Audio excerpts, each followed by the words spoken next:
come here to chew bubble gum and kick ass. And I'm all out of bubble.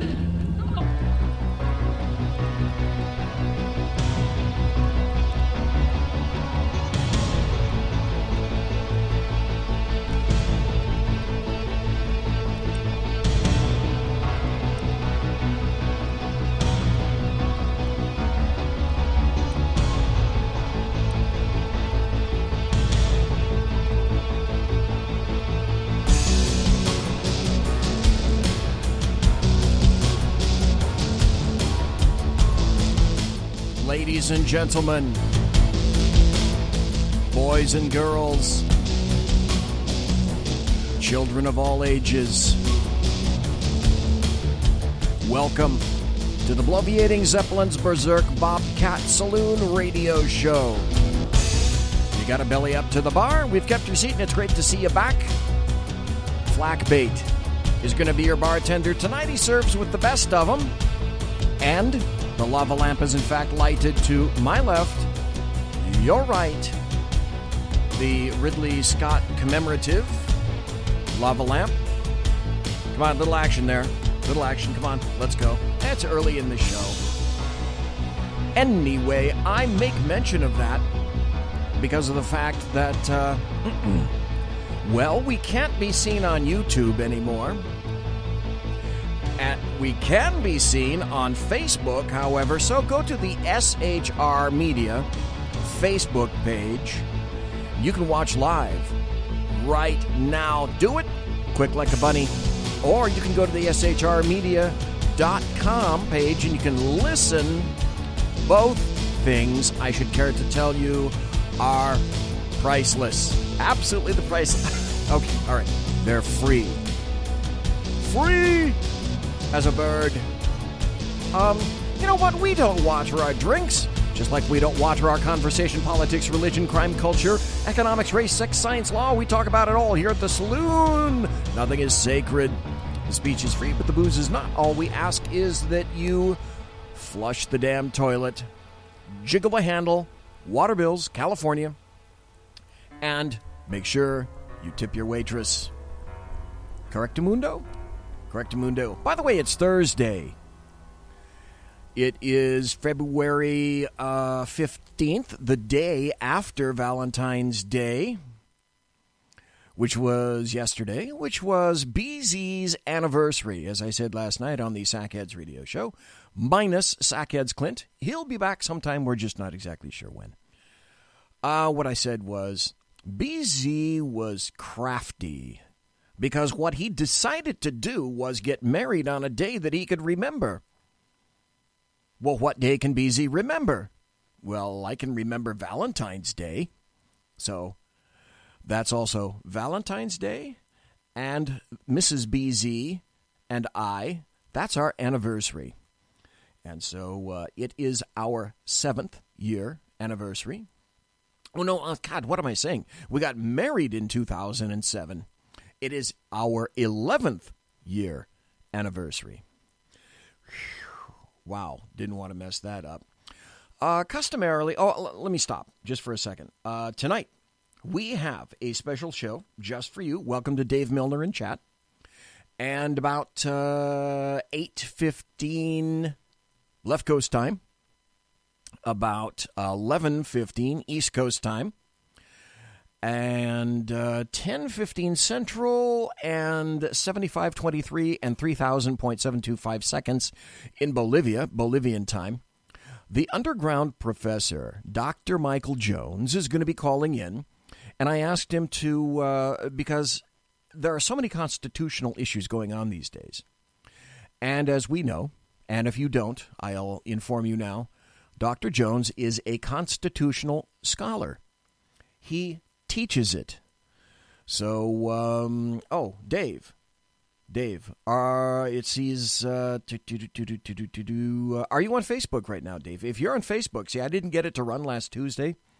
It farted things up for me. So, it says you're sharing on Facey now. Okay, so thank you, Dave. That apparently means that Facebook is working. Woohoo! Thank God for small favors.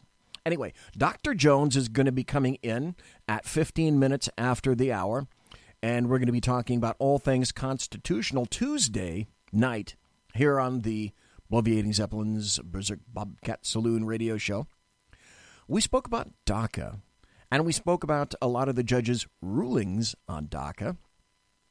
And we spoke about executive orders and how some of these judges are saying, and just when they're saying that, oh, it's not partisan, nothing that we do is partisan. It turns out that most everything they do is partisan. If it comes out of California, Hawaii, a blue state, well, then yes, those DCAs are going to be partisan. So Trump's tweeting is starting to catch up with him. And it's funny how these judges appear to not necessarily have an issue with executive orders per se. What they do have an issue with, however, it's becoming clear, is they have an issue with executive orders as penned by Barack Hussein Obama in the prior administration, and those penned by the guy with the dead orange cat on top of his head, Donald John Trump. So that is that's the difference. And again, thanks, Dave. Video on Facebook is up. Great. Appreciate it. Thank you ever so kindly. I try to start out shows with a segment that I call Happy Stories and Good Times. And as we all know, there was a very critical incident that occurred yesterday in Parkland, Florida, in which 17 kids were shot by a 19-year-old. And we'll be getting into that. And the reaction is the Mark I, Model I standard from the left, which is everything can be solved if you just ban guns. And I tweeted out to Kurt Schlichter about 5 minutes before the show. And someone had been taunting Mr. Schlichter, whose articles I very much care to read here on the show, and was saying something to, you'd have to be a raving moron to think that the government wants to come for your guns. To which I responded to Mr. Schlichter, yeah, well, here's the deal. You'd have to have the self-awareness of a nematode to realize that the ultimate goal of leftists and Democrats isn't gun confiscation. Because we'll get to that. One thing I would like to interject at this point right now, it's 10 minutes after we got about another 5 minutes before Dr. Jones calls in. One thing I want to spiff up here, I want to let everybody know that I'm going to be gone next week. So I will not be appearing on Tuesday, my show, Thursday, my show, or Wednesday on the Sackheads. I'm going to be out of town. And because of that, I hate to say it, but I will not be able to do the show because if there's one thing that's kept me off the streets, it's this studio right here, right now.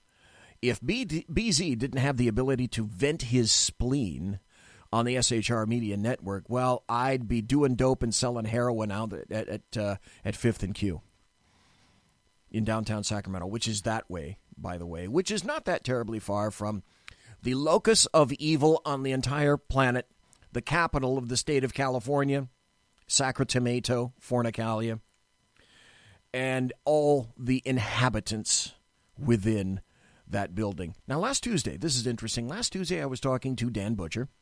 He is a great media magnate, M-A-G-N-A-T-E, not M-A-G-N-E-T, from Texas, just outside Amarillo. And he, let's say he owns newspapers, and he has a great and functional website. And what Dan was saying last week is that I talked, well, when Dan and I talk, number one, he never knows what the hell I'm going to ask him, which makes it fun. And number two, I never know exactly the way that Dan is going to answer. And when he's on, I like to have him on Tuesdays when he's available. We have a really good time. And Dan's insight is extremely valuable. One thing that I would like to point out, if you happen to be watching in Facebook, does anyone happen to see something in the studio that wasn't there before? Okay, that's the last time I happened to mention that.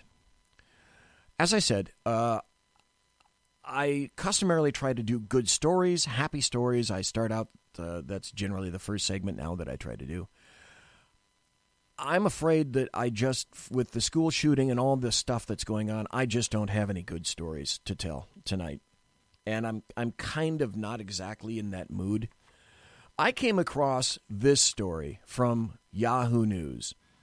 And just when you thought that shite couldn't get more stupid day by day, this will prove that shite is getting even more stupid day by day. This is from Yahoo News, and it came out yesterday. Schools may ban kids from having best friends, and it's not the worst idea. Young students may soon have to say goodbye to their best friend, and they have Prince George to blame. The concept was introduced when the Royal Tot first started school a few years ago. Ben Thomas, headmaster at St. Thomas's Day School, said at the time, "I would certainly endorse a policy which says we should have lots of good friends, not a best friend," according to the Telegraph. We can't help but wonder, does this mean George doesn't have someone he can call a best friend? Boy, would he be missing out. In the last few months, the trend has moved from Europe to America, according to Barbara Greenberg, a clinical psychologist specializing in family and relationship issues. Why would schools do such a thing? They want to foster inclusivity, Greenberg tells Yahoo Lifestyle. And they want their schools to be characterized as having children that don't exclude other ones. So what they did was take an extreme stance, which was to ban the whole concept of best friends in the hope that children would then form a group of friends. Okay, first thought, how the fuck do you enforce that? Oh, let's continue. Of course, that's a lot to ask. The backlash is that it's just natural for children to have best friends. How can you take away kids' best friends? Greenberg, who sparked controversy when she wrote an article about the concept for U.S. News and World Report in January, wants to make sure the heart of the message is heard. I think the real message is being lost here, she points out. And the real message is that we want children to be more inclusive and to think about who else they can invite to play with them, to join in with them. So, does that mean no more best friend heart necklaces? Probably not. The whole idea of banning best friends completely is unlikely to ever happen, Greenberg states. Well, why are you trying to advocate it then? That's just a question I have. I don't think that will work. Research shows that people do better with a small group of close friends rather than a large group of acquaintances. She offered an alternative. I think the most realistic message would be to be more inclusive rather than to be best friends. The more palatable and realistic way to go about it is to include rather than ban. Greenberg uses lunchtime as an example of the perfect opportunity to implement an inclusivity rule. More rules. We need more rules, more regulations, and certainly for kids. Maybe we do. After all the parenting that's gone on for the past 30 or 40 years. Instead of not allowing kids to call someone their best friend, again, how would you stop a kid from calling someone their best friend? She suggests schools encourage students to look around the room for someone who is alone and invite the person to join them and their BFF. Who else can you invite, she says. Look around. The cultural norm should start to move forward. People looking around and seeing who wants to join. The motto should be #include, #invite, rather than #ban. I don't think that hashtag exists. When I asked multiple friends who work in schools throughout New York City about the #bestfriendban, none of them had heard of the concept, and they certainly don't support it. That's ridiculous, one said. Finally, someone with a bit of common sense. While a charter school network administrator called it crazy. Completely agreed. The trend is picking up, though. Probably because we'll do anything the Royals do. That's what we encourage at Camp Jacobs, who operates Timberlake Camp, told CBS. I think that there are pitfalls in just having one friend. Bada boom, mic drop. There are pitfalls in having just one friend. Do you know many people that have just one friend? That's what is said. One friend. Not a best friend. One friend. Remember, as you grow up, interests change. Children go in different directions. The jury's still out on how this rule is being implemented and whether kids would get in trouble if they accidentally promise best friendship in exchange for an Oreo. Greenberg says, I would certainly hope that they don't use the punishment model if they're trying to teach kindness. So just when you thought that perhaps things were getting a little bit more clear, well, leave it to leftists to do their level best to muddy the water as best they can. And that's what's happening day after day. There's an article, if I was going to be here next week, and it's a rather lengthy article. It's about a school in Edina. And once I got a hold of this article, and it's sort of a generic article about the new progressivism in schools. And it's not something that I absolutely immediately had to insert into a show. I'll be back, let's see, next week. I'm gone. I'll be back next Tuesday, which I think is March 5th.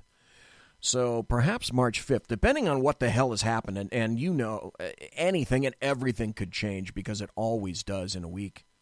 Last year, this year, 2016, 2017, crazy years. 2018 is going to be equally as crazy, and things are going to change. That's the only thing that you can count on. Change is going to be consistent, and it's more rapid than ever before. Anyway, I'm going to go over that article.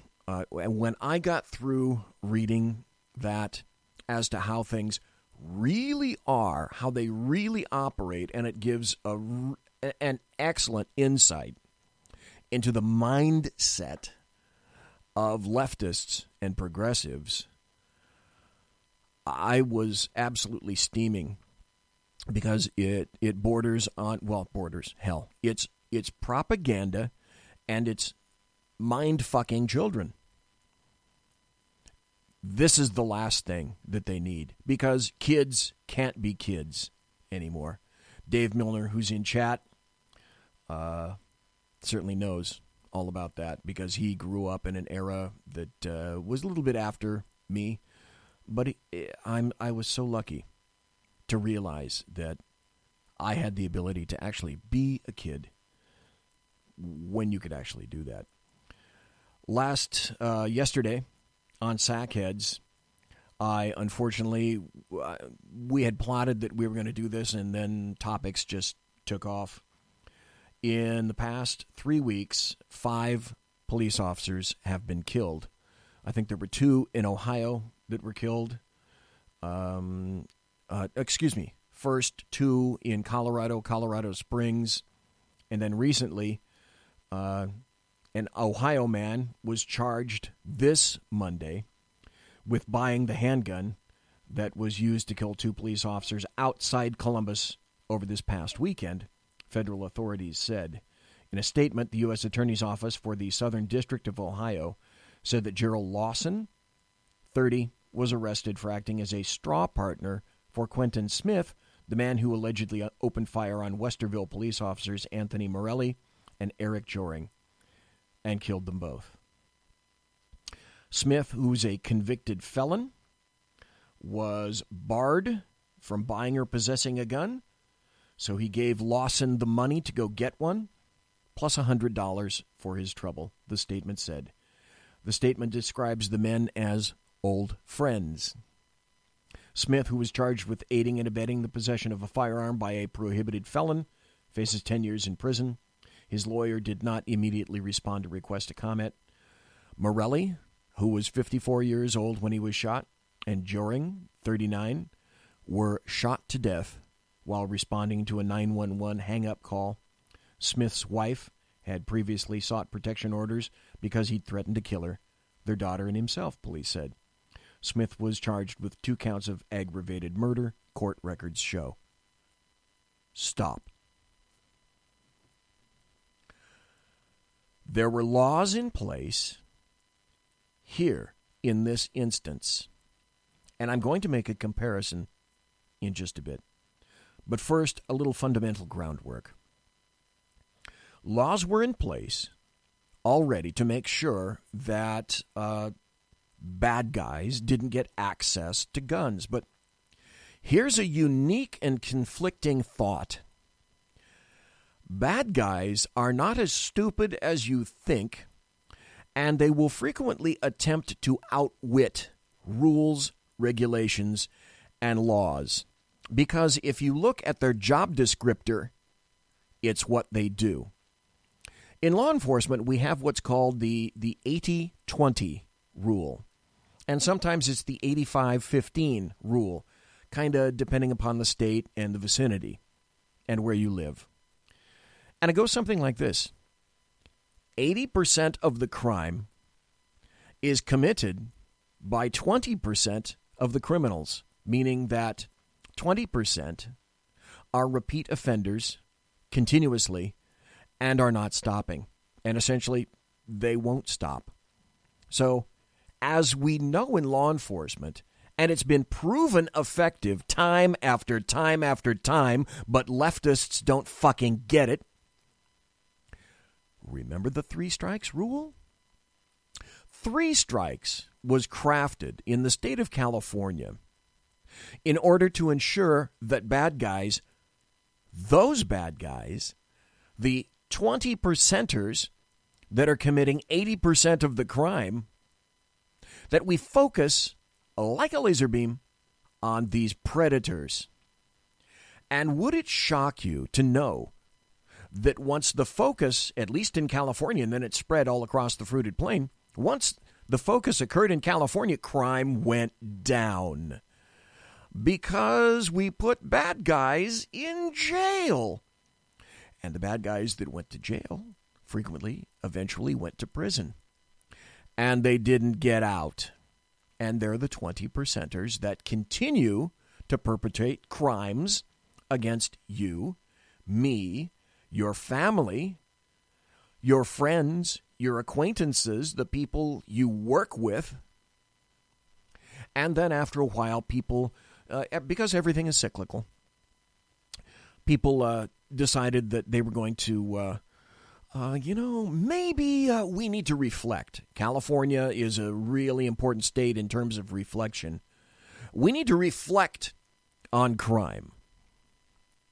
And so they began to reflect on crime, and they started to say, that 3 strikes law, that seems really harsh and judgmental. And so they came up with AB 109. And then California citizens, because they're stupid, decided that they were going to vote for Props 47 and 57, which basically said that in order to get the crime stats down so that we keep people out of prisons, because, when you put people in prison, it tends to back up the prisons. And so it was that California decided to reclassify certain violent crimes. Did you know that manslaughter is no longer really a violent crime in California? I'm not kidding.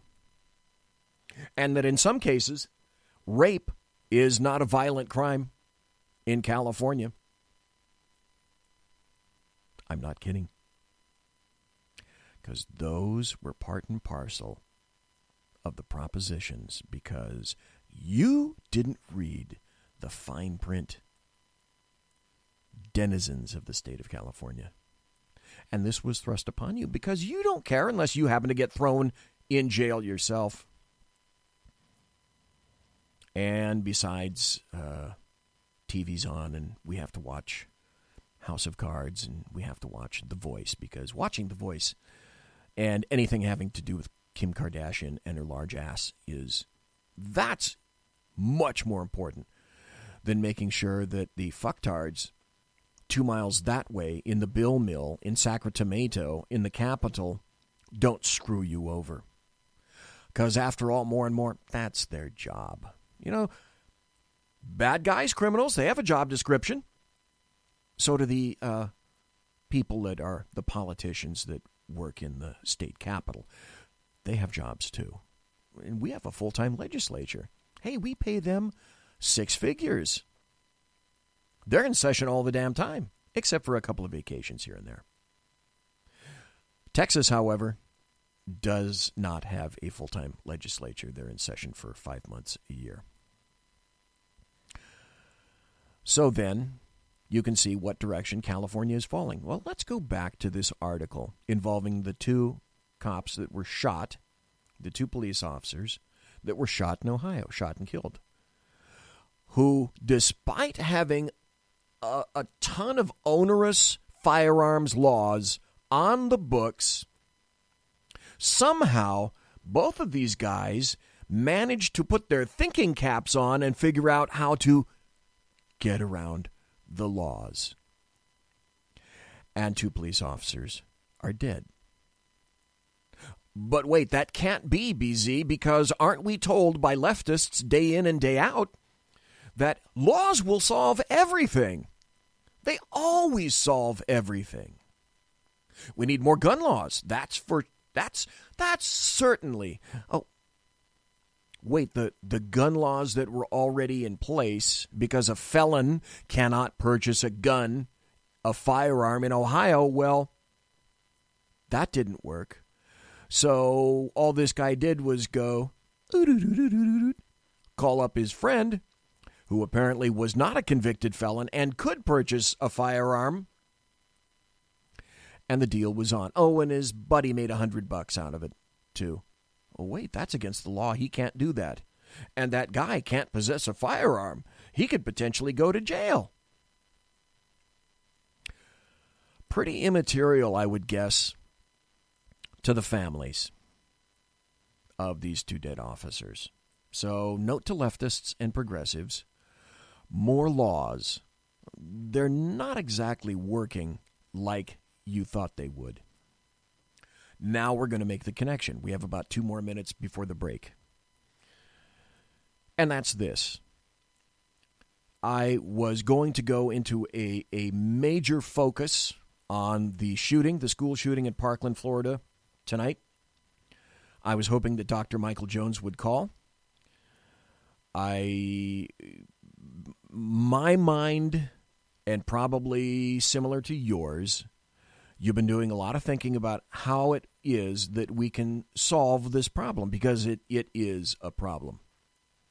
It's not the problem that leftists and Democrats would have you believe it is, because shootings since the 90s, when I was working as a detective, all through the 90s, shootings have been going down. Gun crime has been trending down. School shootings are trending up, in a way. But that's because that's a new venue that apparently young people are finding very attractive. So if young people are finding it pretty attractive, do we see any difference perhaps between the 1960s, the 1970s, when in fact we didn't have school shootings, and there's a lot of crime that we didn't have in the 60s and the 70s. And then it started to trend up. And then the 70s turned to crap. And all the leftist cities, they turned to crap. And then President Johnson said he wanted a great society. And then what did we kind of kick to the curb? In the 60s and the 70s, certainly in the 80s and the 90s, and again in the 2000s? Well, let's see. We kicked family to the curb because that wasn't cool. And then we kicked God to the curb. Welcome. And here's what you have. Conservative media done right. You're listening to the SHR Media Network. Dr. Jones. Featuring right thinking from a left brain and doing the job the American maggots won't. BZ is fundamentally changing America one diaper at a time.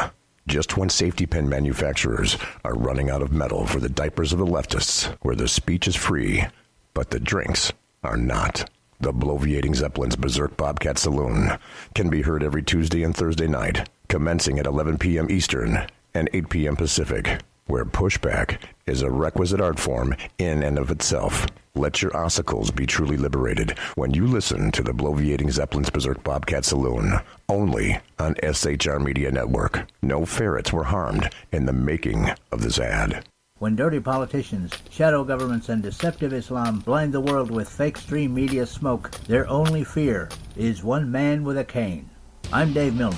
Join me through SHRmedia.com, HighPlainsTalkRadio.com, and the Western Free Radio Network at Spreaker, YouTube, and iTunes for a different perspective weekly on the Unpleasant Blind Guy. And catch me on Jeff Mitchell's EDL Radio on BlogTalkRadio.com. There's no surrender ever, because truth is not always pleasant.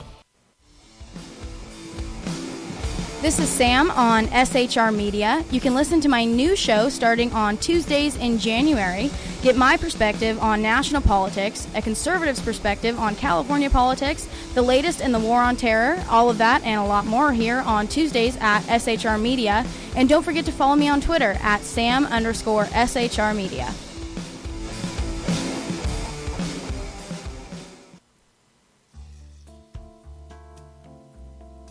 Human by race, Christian by faith, American by nationality, and conservative by choice. Reverend Ralph J. Chittum Sr. is the right guy on SHR Media from 8:05 to 9 p.m., Monday through Friday. And if on the rare occasion I am ever wrong, I will still always be right. The right guy on SHR Media.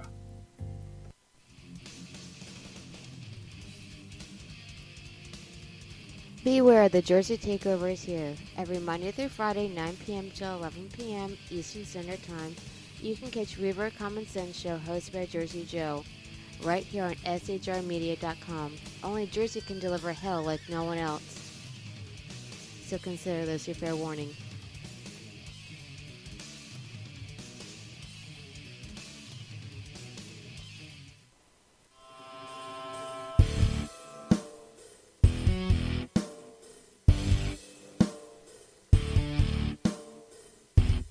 In a world controlled by corrupt politicians, a team of ordinary men emerge from the ashes to give voice to the voiceless, hope to the hopeless, clues to the clueless. Sackheads Sean, Sackheads Clint, and Sackheads BZ. The Sackheads Radio Show every Wednesday at 8 p.m. Pacific and 11 p.m. Eastern on SHRmedia.com. Watch on YouTube, Facebook, and the High Plains Pundit Network. The best in late-night conservative talk, the Sackheads Radio Show, only on the SHR Media Network. Go ahead, I'll say it again. Some of the best A-roll is going to be B-roll. Like, what are you talking about? Just the last question that you cut a couple seconds ago. Yeah, I'm a freaking artist. I can't just come up with this shit off the top of my head. Are you freaking kidding me right now? Good point. Exactly right. Hey, this is Sackhead Clint, and I'm with Sackhead Sean, Sackhead BZ. No communists allowed on the SHR Media Network. Damn straight, mister. Back to the show. Conservative media done right. You're listening to the SHR Media Network. Ladies and gentlemen, boys and girls, children of all ages, welcome back to the bloviating Zeppelin's Berserk Bobcat Saloon radio show, live and direct on the SHR Media Network. Unfortunately, we are not visible on YouTube. YouTube and SHR are communicating at entirely different levels. They're just not making it quite yet. However, if you do want to watch the show with me, yours truly, as there is a new inclusion in the studio, we are on Facebook Live. So all you have to do is go quick like a bunny over to look for or put in your favorite search engine, put in SHR Media, Facebook. You'll find the page, and there is the video going live and streaming right now, even as we speak. I was talking to you about the two officers from Ohio who were recently killed, and even more recent is a Chicago police officer who was shot who passed away, I should say, after being shot, unfortunately, quite a number of times. 53-year-old Commander Paul Bauer shot multiple times yesterday in the stairwell of the downtown business complex. Investigators saying he was chasing a man fitting the description of some armed suspect in that city when the shooting broke out. Today is an extremely difficult day for the Chicago police family. Fortunately, Commander Bauer passed away. The offender is in custody. A weapon is recovered. And I just ask citizens of this city to keep the Bauer family in their prayers. Powerful moment there. A long procession of police cars escorting the ambulance carrying Commander Bauer's body to the morgue in Chicago as first responders lined the streets. Bauer was a 31-year veteran of the police department in Chicago. And, of course, he had a wife, and, of course, he had a child as well. And they have to do without their father and the provider. And what was a commander? See, you have to realize that someone who's a commander isn't just rank and file. He's someone like a captain and above. He's a significant ranking individual. And he decided that he was going to intervene in that robbery because he's a cop and that's what he does. And this is what happened. Everyone said essentially that he was the kind of cop that everybody should have been and wanted to be. What happened is that he saw a guy that was matching a description of an armed suspect when he engaged in a physical confrontation about 2 o'clock in Chicago. There's a gentleman by the name of Anthony Guglielmi, Chicago's chief communications officer, clarified earlier yesterday that Bauer was on duty at the time that he was killed. Apparently there was some kind of confusion about that. Earlier reports said that he was off duty, but he was not. So this is the kind of response that you get. This is why I didn't really have a happy story and a good time story for you here tonight. And I'm sure a lot of people are doing their own reflection because of the school shooting. I'm going to have to change gears here in just a moment. We know, especially that following an incident like this, there's going to obviously be a clash of philosophies, say the Parkland, Florida shooting. And the clash is pretty obvious because the mating call of the leftist is more gun control, more rules, more gun control, and more rules. And there really wasn't anything that could have stopped that particular felon that we were talking about earlier from getting in touch with getting control of a firearm provided by his best friend in violation of 2 major felonies right there. And yet, magically, the criminals seem to understand how to get around the laws. 17 children are dead. And then the American media maggots have to immediately, and I do mean immediately, call for more gun control, more limitations on your freedoms, my freedoms. We are law-abiding citizens. Criminals, just by their nature, don't conform with laws. And then you have a 19-year-old, the suspect in the Parkland, Florida shooting, who used to go to that school and was kicked out, and he went to an adjunct school, is what you would call it, for people that don't really seem to conform all that well. Apparently his mother passed away in November. I'm sorry for him about that, but that has nothing to do with taking the lives of 17 kids. And he needs to go to prison or be put to death, one of the two. Yet immediately, the clarion cry from the left was more gun control. And then, hang on. We have this coming. Dr. Jones, is that you, sir? Yeah, pardon me anyways. The best Nothing like chaos in my life lately. I apologize, Mark. I completely forgot about the time dealing with domestic crises down here in Texas. Well, okay. Yeah. I'm sorry. My girlfriend's cat is locked in an apartment, and we can't get access to it.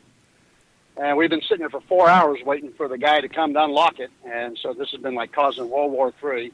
And the cat's been in there for days without food or water. Anyway, I'm heading home to go to bed. So I thought, well, I'm going to take this opportunity to call anyway. Okay. I don't know how much I can be of help, but I will try my best. Well, thank you very much. Let me set the stage just a little bit, because you are on the air right now. I was listening. Good. I was. Well, what did you expect? Thanks for the heads up there. Well, okay. I don't. At least I didn't admit to being a cross-dresser or something. Yeah. Thank you. Okay, that made me laugh. Thank you. I appreciate it. I was listening, and to set the stage, I was listening to Michael Medved today on the radio, and of course, everyone in talk radio is speaking about the shooting in Parkland, Florida. Right. And Michael Medved was saying essentially that what we do need, and Michael Medved proclaims himself to be on the right, to be a conservative, but Michael Medved was saying that, I really do think it's time that we take rifles out of the hands of people. Because why is it that a rifle is needed by anyone in the United States of America? And moreover, why would a semi-automatic rifle be necessary for any citizen in the United States of America? I was shocked first and then really angry to hear a so-called conservative say anything about that. So to me, immediately, that became a Second Amendment issue, and an issue that I would like to discuss with you in whatever time that you happen to have left. Because what particularly irritated me was this. In his estimation, when people say that, well, I have a right to a firearm because I need to defend myself, and I also need to defend myself against my government, just in case, that terrible founding kind of thing. Not just in case, it's most assuredly. Yes. That it will come to pass, yes. But what he was saying is that the only need for a firearm would be for, say, hunting. And that's it. And so anything beyond a personal, immediate defense weapon, and he conceded that a handgun, okay, I can make an argument for a handgun, but anything remotely similar to what the 19-year-old was carrying in the shooting in Florida, anything like that there is no justification for that whatsoever. So that having been said, I wished that I'd had a telephone and that I could have called in immediately, and if I'd gotten you on the line, I would have put you on to respond to Michael Medved, because I cannot understand where people are going. I have another article that I'm going to be reading later after you're off the phone about people that are deciding that, it really is time that we start to look at that evil Second Amendment, and by dint of that, probably a bunch of other of those pesky amendments as well. So now that I've set this up, I would ask you to be me if you were going to respond to Michael Medved about the Second Amendment. Why does the Second Amendment exist, and how is it here? Well, first let me ask, were you tired and needed a nap or something? Is that why you listened to Michael Medved? I was because he puts me to sleep. He's so boring. I was dinking around the various channels because I was driving. I had about 70 miles to go. And I took a fairly lengthy trip, so I was dinking around all the various channels and listening to what people were having to say. When he started talking about that, and I just happened to pop in, I wasn't listening to him for any real length of time, but when I heard him address that issue, my BP went up, I have to admit, my BP went up to 210 over 190, like that, immediately. Well, it shows you that no matter how learned someone can be, they may not have ever read the Constitution. Because it simply says in there, the Constitution, and specifically the Second Amendment, does not give you the right to bear arms. It doesn't say that the Constitution gives you the right to bear arms. It says basically this, that it is a God-given right, and Congress has no authority to screw with it. and it shall make no law with regards to abridging the freedom and rights of people holding and bearing arms. And it also goes further to say that in order to stay free, we need a militia.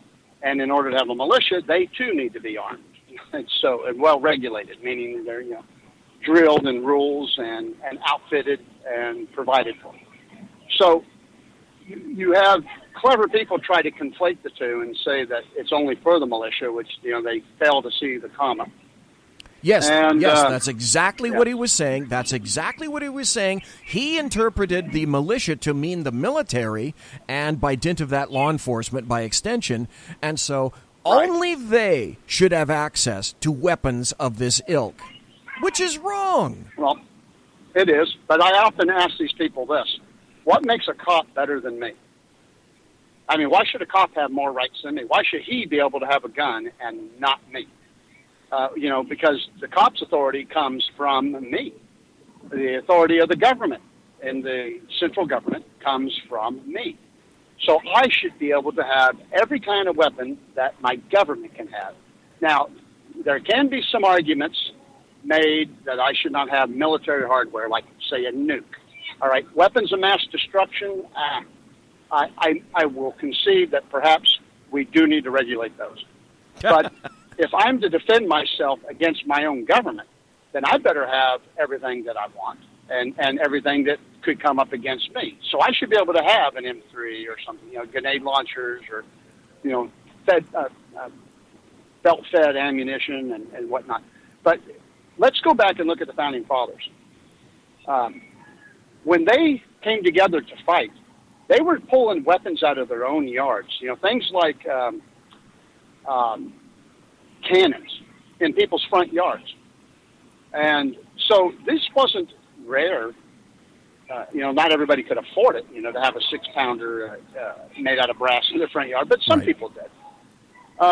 But it wasn't like everybody was afraid that, the crazy guy down the street had a 6-pounder and he fired off a charge of black powder every morning when he raised the flag. No one cared. No one was afraid of people having guns. Every house pretty much had a gun for defense and for hunting, and because back then you still hunted for food. The Second Amendment does not have anything to do with hunting. Exactly. And it has nothing to do with self-protection. And it has nothing to do with any of the excuses or reasons or justifications that you hear out there. It is strictly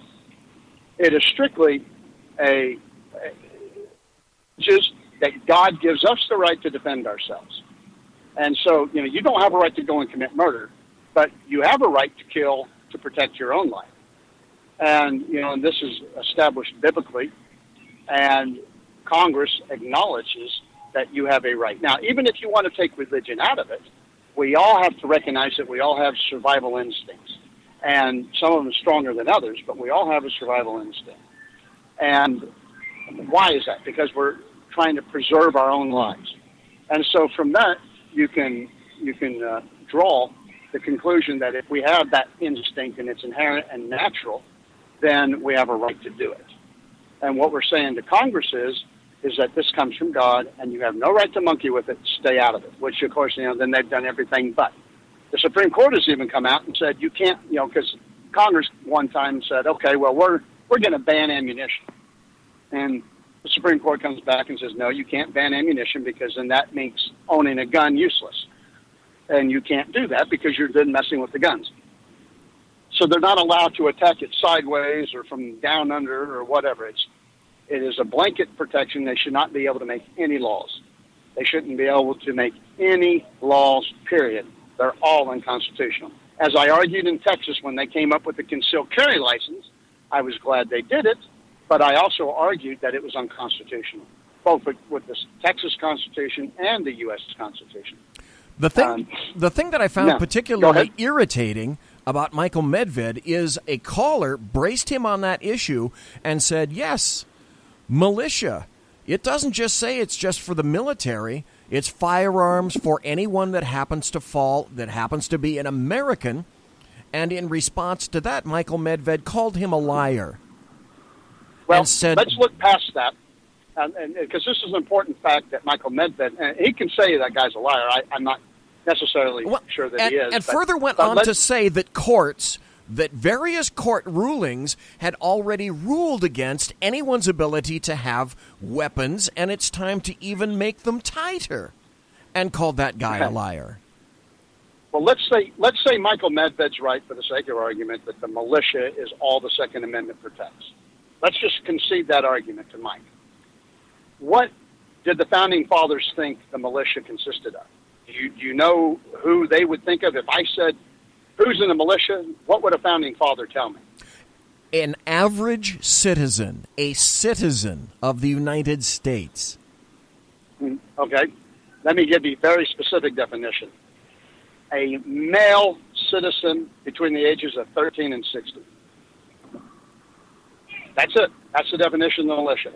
Everybody was expected to be able to serve. You know, the old Minuteman idea was a fantasy, and it was a great rallying cry. Of course, you know, most of the Minutemen broke and ran and did very little, but it was very, very romantic. That's the word I want for its period. And everybody romanticized about being a Minuteman. Well, when they talked about the militia, they talked about males, and they talked about between 13 and 60. That's who could serve in the militia.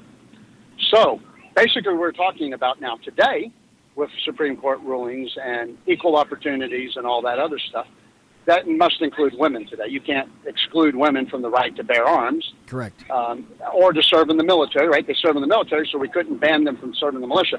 So today we would have to say, by extension to court rulings, that the militia would consist of any male or female between the ages of 13 and 60.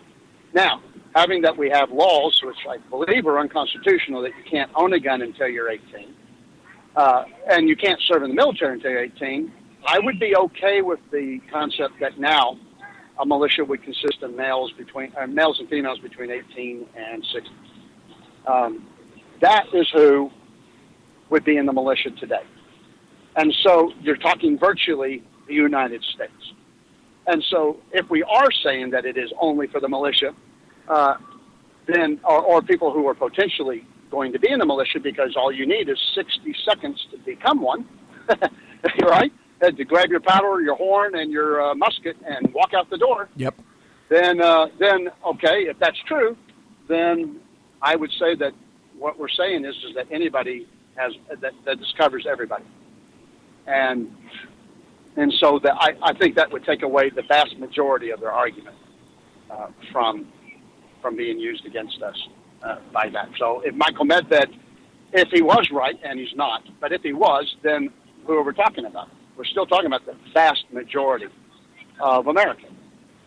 And so it's not really an argument. If they even understood that, I would be surprised. But, you know, and when I debate this with the kooks, they always seem to be just completely perplexed over that concept, you know, because they think they really got you. Of course, then you go back and you teach them how to read English and how to punctuate, and you realize that they're talking about two different things. Yeah. And then you get the argument of, are they talking about individual rights or group rights? And if you look throughout the Constitution, I defy you to show me where group rights are included. They are individual rights, and therefore an individual, not a group, has the right to bear arms. Now, the militia is comprised of individuals with the right to bear arms that will come together for the defense of the public. And it is not a group right in the Constitution. So it is nothing. And then if you understand that, then you understand that if it's an individual right, then the militia must consist of individuals, and therefore the rest of us have a right to bear arms. And again, it says that Congress shall make no law.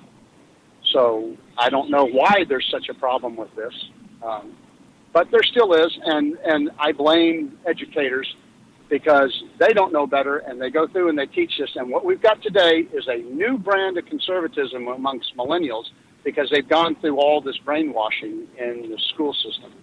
And so now they're thinking, well, you know what, it would be a good idea if we could ban all guns. You know, okay, well, great, that'd be great, except for then what are we going to do to the next level of weapon? You go to these countries that ban guns, and not only do they still have gun deaths, but, you know, go to England and look at the statistics of how many people get killed or sent to hospital for cricket bats. Yeah. Because everybody's carrying a cricket bat around or a knife. Knife attacks have skyrocketed in the city of London, for example. Exactly right. And that's because people can't defend themselves. Now, I am old and I'm a disabled vet. And my ability to kung fu somebody is rapidly diminishing.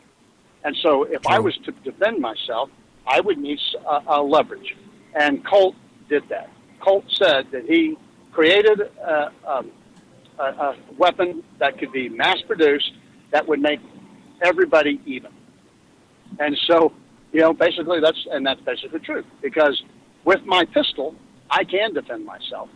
And I am equal to most of the bad guys that are out there. And this is why it's important people understand that if I want a 105 howitzer in my front yard, I have the right to do it. I can have an Abrams tank. In fact, I know a couple of people who actually own some M1 Sherman. Is it an M1 Sherman tank? I can't remember the designation anymore. I wasn't Army yet. But whatever that is, a Sherman tank, They own one. And their neighbors aren't scared to death that they're going to get angry and drive it out of the garage and blow their house apart. These old guys, they're in their like 90s, and they get in there and they put their leather helmets on and they drive in parades with it. And everybody thinks it's cool, and they love seeing them go down the parade, and stuff. But they own a tank, and so I'm always curious as to why everybody is so afraid that someone else may own a weapon. Now, if I was able to make law and it was going to be followed 100%, then I would ban everybody from having a gun but me, so that only I had one, and only I would have to worry about it, right? Of course. And I pretty much think all of us would like that. But that's not reality, and you have to take, the good with the bad, and there are bad people.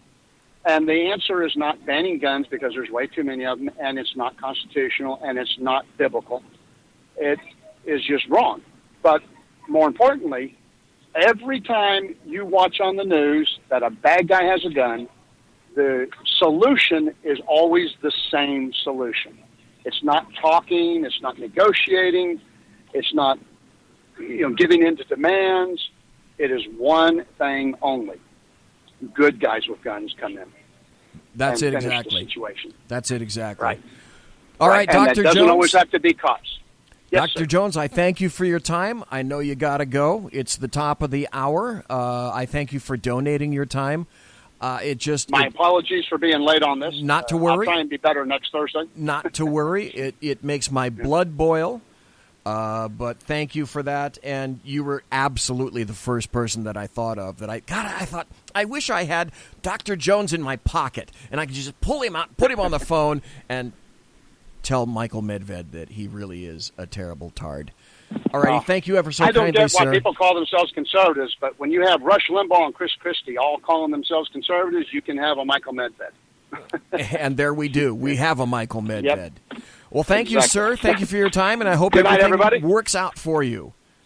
I hope so, too. Good night, y'all. We'll see you next Thursday. Take care, sir. Dr. Jones, I presume.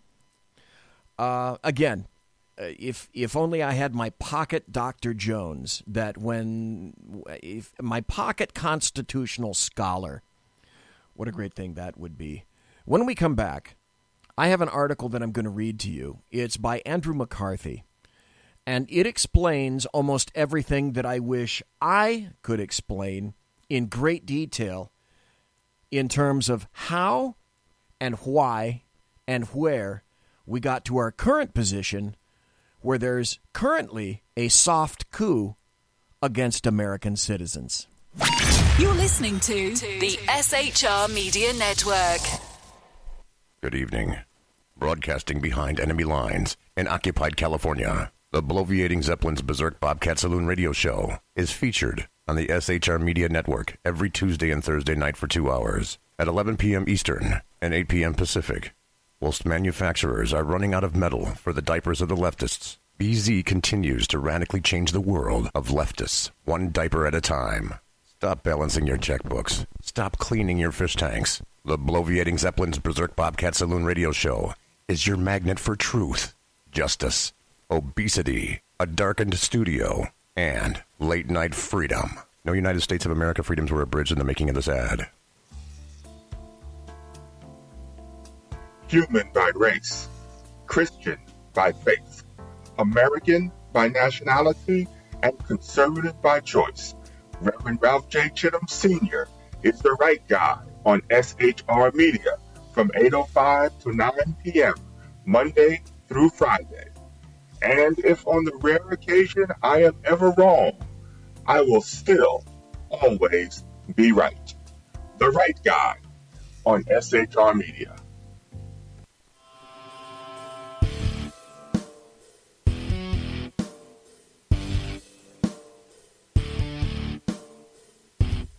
In a world controlled by corrupt politicians, a team of ordinary men emerge from the ashes to give voice to the voiceless, hope to the hopeless, clues to the clueless. Sackheads Sean, Sackheads Clint, and Sackheads BZ.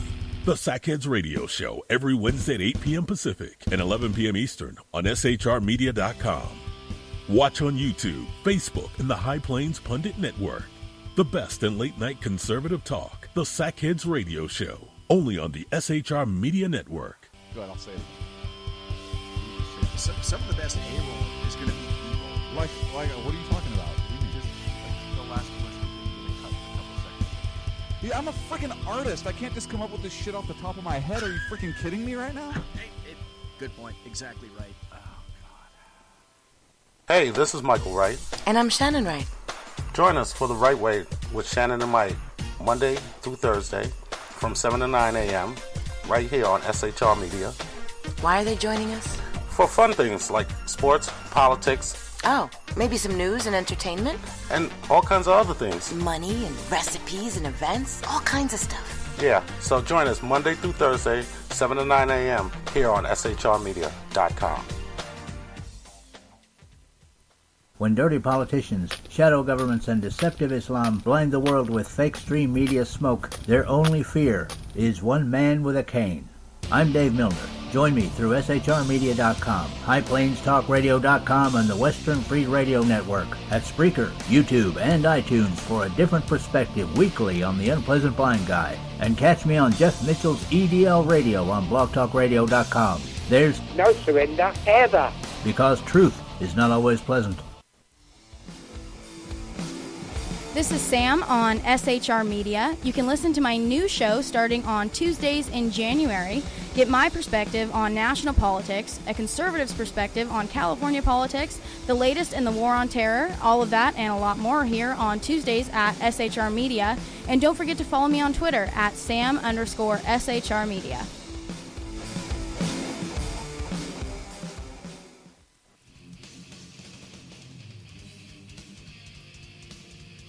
Beware, the Jersey Takeover is here. Every Monday through Friday, 9 p.m. till 11 p.m. Eastern Standard Time, you can catch River Common Sense Show hosted by Jersey Joe, right here on SHRmedia.com. Only Jersey can deliver hell like no one else.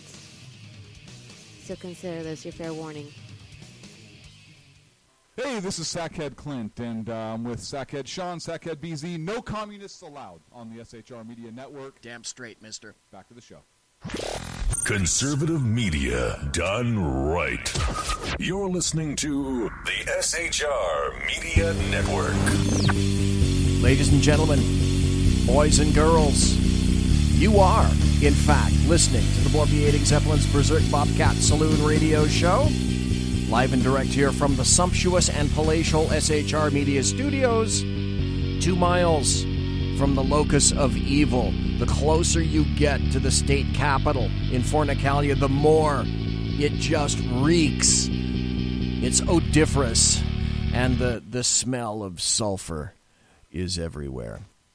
We were going to get into an article. I was going to tell you that I'm going to make reference to an article by Andrew McCarthy, who linked everything together spectacularly in a piece that he wrote for the National Review, and it came out today, and I happen to be made aware of it. Before we go there are some aspects of yesterday's shooting that I want to point out, and it illustrates to me quite clearly how the media has been agendized, and because they want something to happen, Well, in their eyes, it's either happening or it has happened. You may or may not realize that it's been said that this guy Cruz, well, he had a name of Cruz, and yesterday he happened to be Hispanic. Today he's white, because that's what they want him to be. Today also, earlier, they were saying that he has incredible links. I think BuzzFeed wrote about this, that he has incredible links to white supremacists, until you read this story that I happen to find out from local sources in Tallahassee.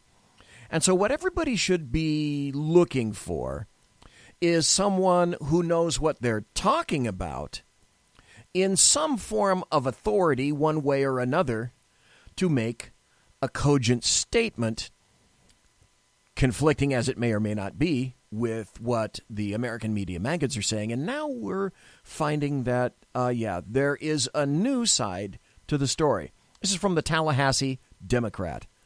Local law enforcement, that means the folks that are involved in the shooting regionally.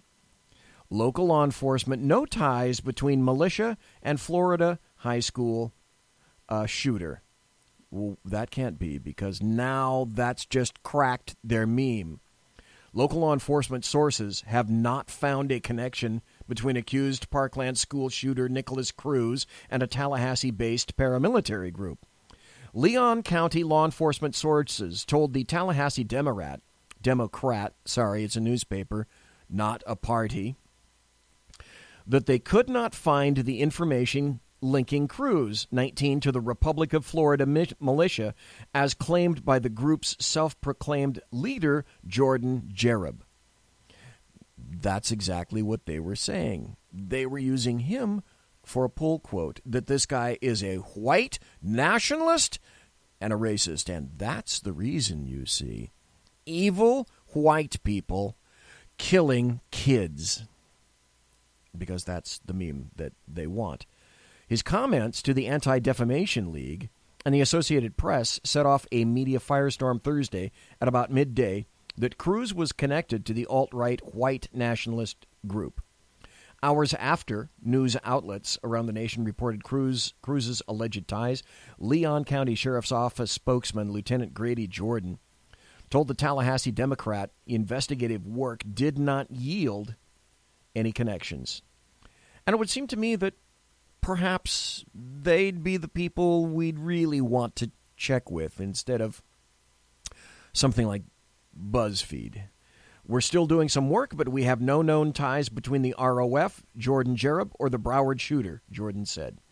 Jordan and other law enforcement sources declined to confirm whether or not they'd spoken to Jereb, who is no stranger to Tallahassee law enforcement, which indicates to me that he comes in contact with them. Cruz entered Marjorie Stoneman Douglas High School Wednesday, investigators say, with an AR-15, opened fire, killing 17 people and injuring 14. Now, the clarion call is we need more gun control and fewer guns. Trey Gowdy happened to come out today and said essentially this: show me a law that will prevent the next mass killing. That's all he wants, is somebody to show him a law. Well, the first thing I would say to this generation of children is how sorry I am. You have witnessed school shootings, mall shootings, concert shootings. There is no place that seems safe in our society. So as devastating as the loss of life is, the loss of innocence for this generation of children, I don't know anyone who would not pass a bill today that would prevent the next mass shooting. But to Senator Rubio's point, you got to find out how he accessed the gun. You got to find out whether or not there was a data point at some... Yes, facts.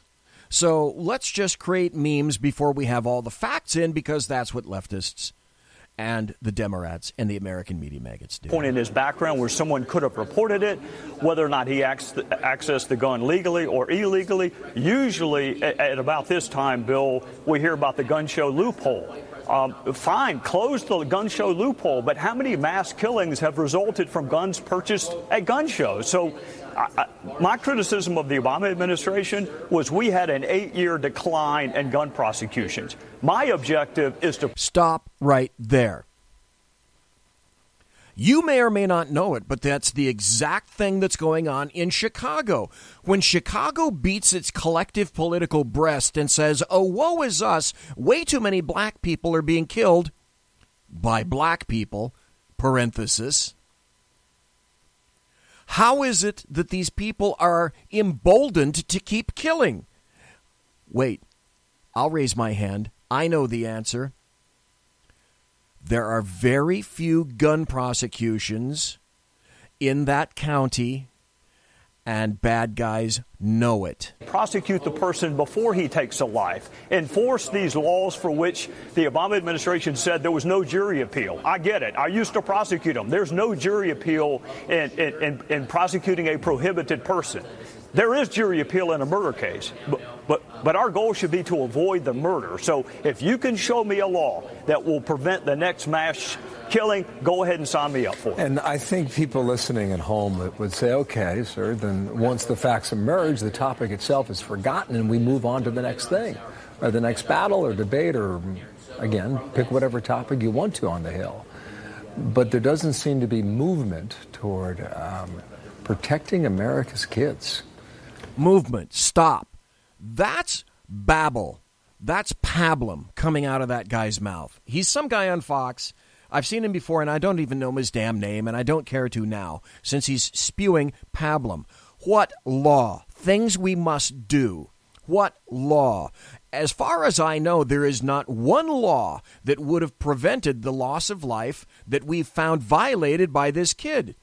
In the state of Florida, is it legal to purchase a weapon at 18? And the answer is yes. Was he a felon at the time of purchase? The answer is no. At first blush, it appears he obeyed all the laws at the time. I read you a story where there were 2 Ohio cops killed by criminals who think around rules and regulations and laws. 2 police officers lost their life this week because of a criminal and what a criminal does. As far as I know, and especially in Las Vegas, do we know of any laws that would have stopped that from occurring? So I throw this out to you. I'm in the process of writing a post. Where else can leftists go? Well, number one, look to California, because that'll be a clue as to where leftists wish to go in this state. But what's the bottom line? Michael Medved said to this particular individual, well, no, it's not. They're not going to come for your guns. They, meaning the government, any government, state or federal. To which I say, in terms of thinking like a leftist, and I don't mind saying it, think like the enemy. As far as I'm concerned, leftists are my enemy. Democrats are my enemy because they're trying to turn my nation upside down. If you want to figure out how to combat your enemy, you have to learn to think like them. You have to read what they write. You have to listen to what they say. And then try to grok the underlying subtext of it all. And fuck me if it isn't gun confiscation. Australia was a perfect example. And don't you note how all of the various leftists point to Australia and then the resurgence of crime, which has risen greatly in Australia. Go across the pond, look at the UK. They're doing really well there these days, are they not? Sure they are. Because now that mindset that I spoke of is transforming into conservatives, or people who claim to be conservatives, because they're situational conservatives, like Michael Medved. Here's an article that I wanted to read to you, and then we'll get on to some of the other stuff. There are some other items that need to be mentioned. Here's an article. This is in Fox. This is from foxnews.com. It's an editorial. It's by Liz Peek, P-E-E-K. Don't know who she is. Apparently she purports to be a conservative. The headline reads, Liz Peek, after Florida's shooting, it's time for conservatives to stand against mass murder. Okay. How do you do it? Well, let's listen to her suggestions. John Fredericks, host of a widely followed conservative radio show, did something brave Thursday. He questioned on air whether people should have access to rapid-fire guns. Stop. Is the rapid-fire gun an issue from the Florida shooting yesterday? Well, it all depends on what rapid-fire is. Now, people who would read that and are not informed would think, well, that's an automatic weapon. A semi-automatic weapon is the weapon that was used, and that's a weapon that anyone can purchase with the proper qualifications, a handgun, a semi-automatic handgun, across the counter. Details are important. Speaking with precision is important, particularly when you're dealing with the potential lives and the freedoms of Americans.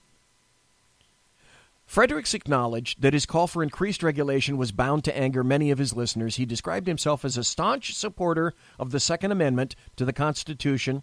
Wait, do you hear it? Do you hear it? 'Cause I do. There's a big-ass but coming in there. He described himself as a staunch supporter of the Second Amendment to the Constitution and of the National Rifle Association, member right here, but voiced his concern about high-powered weapons in the wake of the horrific shootings at a high school in Parkland, Florida. What was high-powered about that AR-15? It's a rifle. Rifles with longer barrels travel at a higher velocity. High-powered, when I think of high-powered and when people who are facile with knowledge about guns, when they see high-powered, I think .308. I think .458 Weatherby. That's high-powered. AR-15 in a .223 or a 5.56 round? Not so much. Common. Extremely common. But he says it's a high-powered weapon in the wake of the horrific shootings at a high school in Parkland, Florida. Horrific shooting. Yes, granted. Let me cut to the BZ chase right now, because I have to say this. And it's going to be mean, and it's going to be evil, and it's going to be judgmental, because that's what I do. I am not turning over my guns to anyone. I may or may not even have any. But if I were, I'm not. And number two, you can have a school shooting every year, and I would still not advocate for the removal of the Second Amendment. Period. Now, that's BZ's fundamental position. These are terrible events. This is a terrible thing. I'll have to ask my wife when I say this at the conclusion of the show. If my wife was killed by a gun, I would not advocate for the entire removal of the Second Amendment wholesale. And I would hope that the reverse would be true. If I'm killed tomorrow by a guy with a gun, I would hope that she would not advocate for the wholesale removal of the Second Amendment. It would be a terrible, bad thing. She'd have to learn to get over it. And it would certainly be a bad thing for me. It would be terrible. It would ruin my life. But I would not be an advocate of ripping the Second Amendment asunder. America is special for a reason. America is unique for a reason. People want to come to America for very specific reasons. The Second Amendment is included in that as well. Did you not read over the past 3 or 4 years, because of the massive influx of Muslims, thank you Angela Merkel, having killed basically Western civilization in Europe, not yet Eastern Europe, that a lot of people in the UK and Europe, and certainly in the EU, they want their own Second Amendment. And that's been pushed on them. Pushed into thinking like that. And what at one time was the Wild West, the United States is nothing but the Wild West now, that's Second Amendment. starting to look a little bit better. Fredericks, the radio host, also described himself as a parent who does not want to see more tragedies take place in our county's schools, in our country's schools. We're approaching the 20th anniversary of the shootings at Columbine High School in Colorado, in which 13 people were killed and 20 were wounded, followed by other horrific mass shootings. Will others now follow Fredericks in advocating common sense restrictions on the availability of what kinds of guns can facilitate mass murder? The devil is in the details, right? Restrictions on the kinds of guns that facilitate mass murder. You give me enough people with a badass mindset and a bunch of pikes and machetes and broadswords, and I'll show you some mass murder. It's not always about the tool, because the tools will always change when you're evil, a psychopath, or you're crazy. Or will everyone on the left and right scurry to their respective corners, paralyzing debate and reforms that might reduce the number of senseless tragedies this nation endures? Okay, again, no one is being specific. What reforms? What additional laws? What did Trey Gowdy just say? There wasn't a law extant that would have stopped that. And for about 90% of the time, there are no laws that do that. And the federal government then screws up by not inputting critical information from the Air Force, by the way, about that one particular shooter that allowed him to go out and get a gun when he should not have done it. But the Air Force failed to report to the appropriate database, and the guy got the gun and killed somebody. Your federal government hard at work, by the way. We all know that the post-slaughter playbook. Sadly, we've had plenty of occasion to etch the template. House Minority Leader Nancy Pelosi, D. California, or Hillary Clinton, or some other predictable voice will blame Republicans for easing the path to gun ownership and blocking any and all restrictions on weapons purchases. Republicans will point out that people kill people, not guns. Well, A, that's true. It's a tool. And Nancy Pelosi, Hillary Clinton, yeah, that's true too. Many will say we need more mental health services. Agreed, completely. Others will say it's the breakdown of the family unit that has caused so many untethered young people to resort to violence. That's a huge issue that leftists don't want to address. It's inconvenient. It's messy. And you can't solve it just by throwing money at it or laws, which is the solution to everything. If you're a leftist or a Democrat, is throw money at it or another law. There's some truth in all these positions, but reiterating the same talking points doesn't lead to progress. Congress will debate various improvements to school safety or minor changes to weapons laws, like banning bump stocks. Nothing will get done. Okay, details. Tell me details. It's time for an honest conversation about gun control. Okay, honest like what? Be specific. We all know that if rapid-fire weapons had not been involved in the shootings in Las Vegas, 58 dead, or Orlando, 49 dead, or Marjorie Stoneman Douglas High School in Parkland, 17 dead, fewer people would have died. That's a fact. Honest conversation. Okay. That fact gets obscured by quibbling over definitions. Quibbling over definitions. Let's see. What are laws? Laws consist of words. Words are defined. So I guess you don't like laws then either, because laws have to be very specific and crafted very carefully. Already this argument is falling the fuck apart. Fully automatic weapons are illegal, but semi-automatic guns are available. They can fire almost as quickly, use similar ammunition, and do just as much damage. Apparently, none of you fucksticks have seen the guy on YouTube who can put 6 rounds from a revolver into a patch about 2 inches in, I think it was, he did it with 2 reloads or 3 reloads in about 2.35 seconds. So, yeah, you practice enough, then revolvers are going to be terrible. What's going to come after that? Well, we'll have to take away the revolvers, won't we? Omar Mateen, who killed 49 people in an Orlando nightclub, used a Sig Sauer MCX semi-automatic rifle. Not technically an automatic weapon. No, now she's going technical. Now she's the gun enthusiast. She's the gun expert. Not technically an automatic weapon. Okay, then it's not an automatic weapon. But one that was just as lethal. Let's see. You could have a machete with an extremely sharp blade that weighs 3 pounds and a machete with an extremely sharp blade that weighs 6 pounds, and it's still a deadly weapon with an extremely sharp blade. But I guess they won't see that point. Using similar ammunition and do just as much damage. The families of those killed are probably indifferent to the distinctions.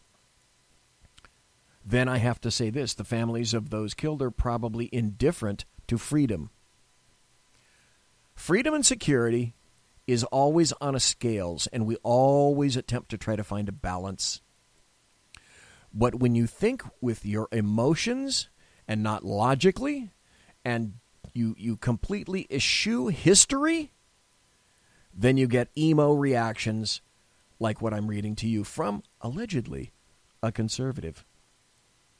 For 10 years, it was illegal to buy new guns like the one used by Mateen, and there was a limit on high-capacity magazines. Congress allowed the ban to expire in 2004. Stop. Again, this person is not telling you the truth. She's lying. The assault weapons ban occurred federally in 1994. When I was in robbery in 1994, 94, 95, 96, and 97 were some of the highest gun crime years on record in robbery in the state of California. Crime was more rampant then than now. Gun crime was more rampant then than now. Even after the Bill Clinton-enabled assault weapons bill. A limit on high-capacity magazines. Congress allowed the ban to expire in 2004.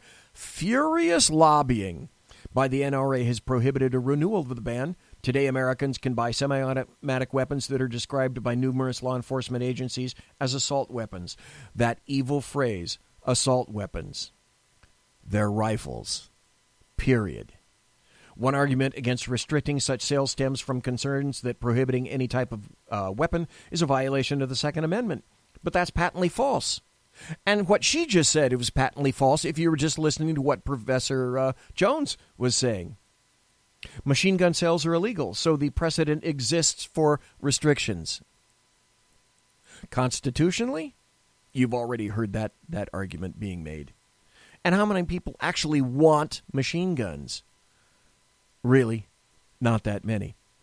Others worrying that, oh, by the way, I don't know if you know it or not, but in some states it is lawful to own a machine gun in the United States of America. One of those places, two of those places would be Arizona and New Mexico. Stop. Hey, both of those states have an overabundance of shootings, killings, and mass murders involving fully automatic weapons, don't they?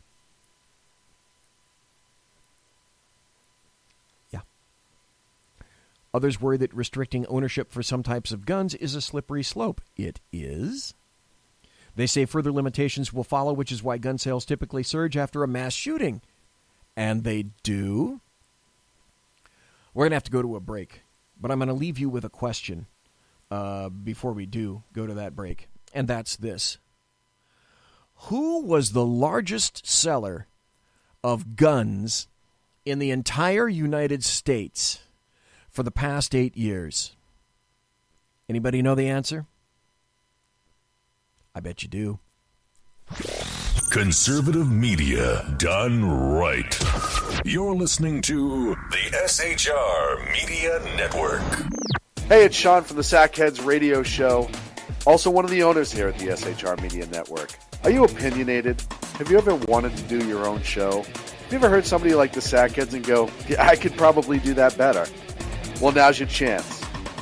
send me a 5-minute clip at sackheadsradio@gmail.com, and maybe you can be part of the SHR broadcasting team. sackheadsradio@gmail.com. It's your business diva here, Melanie Collette. I am inviting you to a front row seat as I discuss some of the most intriguing details of wealth and finance with today's movers and shakers in the world of business. Listen in and discover financial truths on a global, domestic, and household scale. Uncover topics that will impact your wallet today and in the future. Money Talk with Melanie airs Monday through Friday, 5 p.m. East, 2 p.m. West, right here on SHR Media and High Plains Pundit Talk Radio. You can't afford to miss it.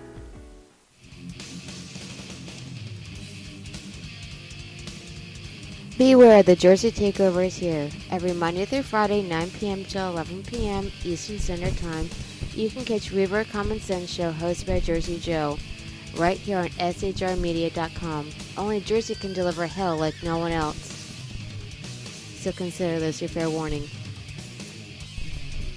Hey guys, this is Sean from the Sackheads Radio Show. Check us out every Wednesday, 8 p.m. Pacific on the SHR Media Network. And this is Sackhead Clint, as the best-looking one of the bunch. It's my duty to remind you to check us out on our YouTube channel. And don't forget to check us out on the SHR Media Facebook page. The best-looking one? Really? You going to go there? Well, every Wednesday, 8 p.m. Pacific, right here on the SHR Voter's Choice. Media I have the award Network. right here. Human by race, Christian by faith, American by nationality, and conservative by choice. Reverend Ralph J. Chittum Sr. is the right guy on SHR Media from 8:05 to 9 p.m. Monday through Friday. And if on the rare occasion I am ever wrong, I will still always be right. The right guy on SHR Media. This is Sam on SHR Media. You can listen to my new show starting on Tuesdays in January. Get my perspective on national politics, a conservative's perspective on California politics, the latest in the war on terror, all of that and a lot more here on Tuesdays at SHR Media. And don't forget to follow me on Twitter at Sam_SHR Media. When dirty politicians, shadow governments, and deceptive Islam blind the world with fake stream media smoke, their only fear is one man with a cane. I'm Dave Milner. Join me through SHRmedia.com, HighPlainsTalkRadio.com, and the Western Free Radio Network at Spreaker, YouTube, and iTunes for a different perspective weekly on the Unpleasant Blind Guy. And catch me on Jeff Mitchell's EDL Radio on BlogTalkRadio.com. There's no surrender ever, because truth is not always pleasant. Hey, this is Michael Wright. And I'm Shannon Wright. Join us for The Right Way with Shannon and Mike, Monday through Thursday from 7 to 9 a.m. right here on SHR Media. Why are they joining us? For fun things like sports, politics. Oh, maybe some news and entertainment? And all kinds of other things. Money and recipes and events, all kinds of stuff. Yeah, so join us Monday through Thursday, 7 to 9 a.m. here on SHRmedia.com. Broadcasting behind enemy lines in occupied California, a mere 2 miles from the state capital, the bloviating Zeppelin's Berserk Bobcat Saloon radio show can be heard every Tuesday and Thursday night at 8 p.m. Pacific and 11 p.m. Eastern, only on the SHR Media Network. Go to shrmedia.com to listen. You can also watch on the SHR Media Facebook page and the SHR Media YouTube channel. No goldfish were abused in the making of this ad. Hey, it's Sean from the Sackheads Radio Show. Hey, it's Sean from the Sackheads Radio Show. And Sackheads BZ. Wait, I'm Sean. No, I'm Sean. All right, listen, we'll figure this out every Wednesday night, 8 p.m. Pacific, right here on the Where the hell is Clint? On the SHR Media Network, www.shrmedia.com. Check us out on Facebook and YouTube. Now, right back to this amazing show right here on the SHR Media Network. You're listening to the SHR Media Network.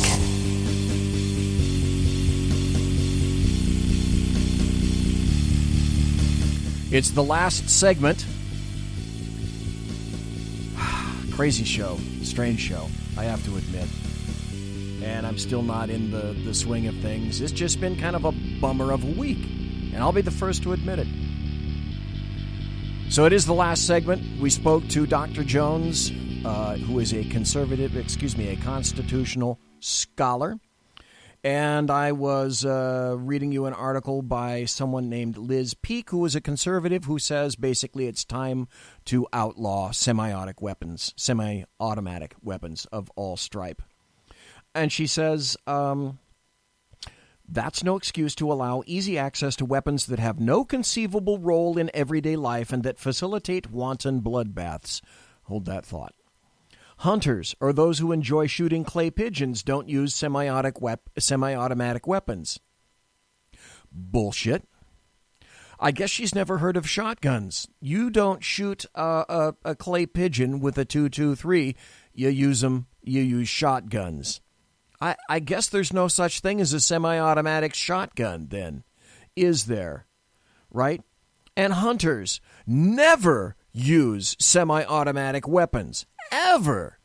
False, wrong, specious, fallacious, and again, let's just call it what it is, an outright lie. It's time for conservatives to embrace our new reality. Today's violence-prone society makes ownership of high-powered, rapid-fire guns too dangerous. At the same time, liberals need to address why our culture has become so tolerant of violence. Hollywood needs to be held to account for the savage imagery and realistic slaughter that makes its video games and movies so lucrative. There is no question that young people who grow up engaging in ever gorier and more violent games can be inured and desensitized to death and destruction. What did I tell you last Tuesday and last night about BZ's theory with regard to police having to deal with mental defectives or the youth? You know that answer already. The NRA wields undue influence on our gun laws via large campaign donations to politicians, because politicians never get campaign donations from anybody else. It's only the NRA, I should point out. Similarly, Hollywood undermines our cultural values because of greed. Common-sense Americans should demand that our politicians seek concessions from both groups. There's no quick fix to prevent the next Columbine or Parkland killings, but we can make a start. Better follow up on young people who are known to be violent. Public service messages that encourage anyone to come forward if they spot ominous social media posts, as indeed happened in Parkland. By the way, that's already happening. By the way, that's already working. Look up what happened this week in the state of Washington with someone's grandmother. I'm sure you already know about that. But it's also clear that the loose regulations of high-powered, rapid-fire weapons in the U.S. make these tragedies likely to happen again and again. What defeats a man with a gun? Only one thing. A man with a gun. These semi-automatics, these Tue Thu 3s, these evil Tue Thu 3s, they strike terror in the heart of BZ. You want to know what strikes terror in the heart of BZ? Someone very accurate, very well-trained with an M24 and a universal scope. That puts fear into the heart of BZ, because someone like that can reach out and touch me at about 1,000 yards or 1,500 yards or a mile. Someone good like that. That's basically a Remington 700. That's a bolt-action rifle. You know what also puts fear into the heart of BZ? Someone with like I mentioned, a 458 Weatherby scoped, who can reach out and touch me at multiple thousands of yards. That's what puts fear into the heart of BZ, or even someone with a crossbow. And if you don't think crossbow owners are moving up, and ownership of crossbows and bows and arrows is moving up, you would be vastly incorrect. But it's also clear that the loose regulations of high-powered rapid-fire weapons in the U.S. makes these tragedies likely to happen again and again. President Trump, who has broken with traditional Republican Republican orthodoxy on a number of occasions could lead to conversation about adopting some common sense reforms. Like what? This article is trash. Just as with every other article about people that are anti-Second Amendment. What laws? Be specific. Use definitions. Words have meaning. That's how you get laws. But none of these articles, including this bint, have anything to do with logic, proportion, common sense, or rationality. It's all about emotions and feelings. People are saying, and I've heard this said, that they don't want to hear thoughts and prayers anymore. They just want action. Okay, you really want that? You really want to go there? Then to those 17, the families of the 17s, if you don't want to hear my thoughts and prayers, screw you. I'm not going to give you any thoughts and prayers. But you don't fuck around with my Second Amendment. Oh, God, BZ. Did you actually have to go there saying that one day after the bodies are still cooling of 17 kids? It's an emotional argument. There are numerous ways to stop this, but the leftists won't have it. And people are not awake. They're not awakening to see the direction in which this is all moving. So you want to start a discussion? We've been discussing for years. And as far as the leftists are concerned, there is one option only. And when they say that this isn't the end goal, they're fucking lying to you. Gun confiscation, period. We had the 100th anniversary of communism recently. And with that 100th anniversary of communism, we also had the celebration of over 100 million deaths of people from communist societies. How much gun control, how many free weapons do you think there were in name a communist country? I'll wait. Do you know where the word prole came from? Do you know where the word serf came from? Do you know where the word groundling came from? The history of Russia, the history of China, the history of Cuba, the history of Venezuela today. Pick any communist country, any of them. Hitler's Germany. When the governments push, and I perceive the governments as pushing right now, do you not? How did we get to 1776? And all of these ideals, they mean something to people who want true freedom.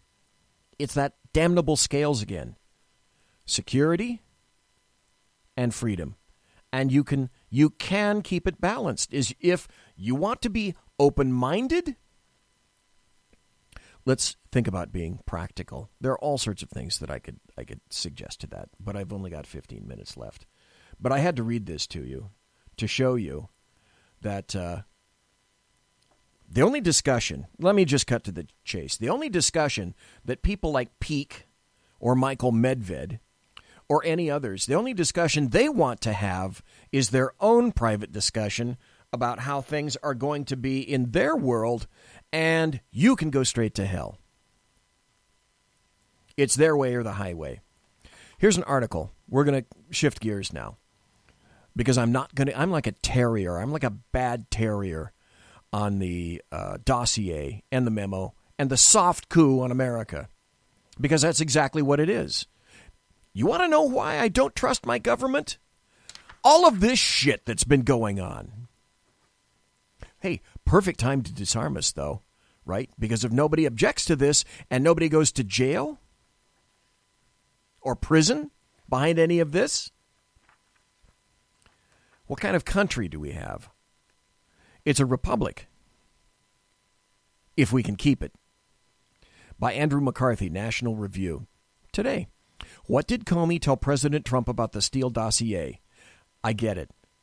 Dense, many details. The devil is in the details, and you will see the light will begin to shine. Subheadline, the Rice email outlines Obama's strategy to withhold key details of the Russia investigation. Purposeful. On her way out the White House door and out of her job as National Security Advisor, Susan Rice writes an email to self. Except it's not really an email to self. It is quite consciously an email for the record. Yeah. Her term having ended 15 minutes before, Rice was technically back in private life, where private people have private email accounts, even notepads, if they want to scratch out a reminder the old-fashioned way. Yet, for at least a few more minutes, Rice still had access to her government email account. She could still generate an official record. That's what she wanted her brief email to be, the dispositive memorialization of a meeting she was worried about, a meeting that had happened over 2 weeks earlier, by the way, January 5th, at which, of course, President Obama insisted that everything be done, quote, by the book. Funny, though, the by the book thing about contemporaneous memos is that they are, well, contemporaneous, made at or immediately after the event they undertake to memorialize. They're written while things are as fresh as they ever will be in one's mind before subsequent events motivate the writer to spin a decision rather than faithfully record it. An email written on January 21st to record decisions made on January 5th is not written to memorialize what was decided. It is written to revise the memory of what was decided in order to rationalize what was then done. Hold that thought. Subheadline, the Trump-Russia investigation as of January 5th.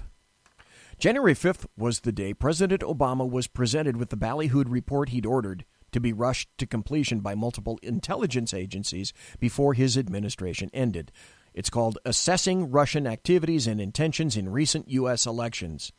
The briefing that day was conducted by 4 intelligence community leaders: James Comey, don't trust him; Michael Rogers, don't trust him; John Brennan, don't trust him; and James Clapper, don't trust him. Directors, respectively, of the FBI, NSA, CIA, and Office of the DNI, Directorate of National Intelligence. Just as significant, January 5th was the day before the same intelligence community leaders would brief President-elect Trump on the same report. Also on hand at the July 5th White House briefing were Vice President Joe Biden, this is important, Acting Attorney General Sally Yates.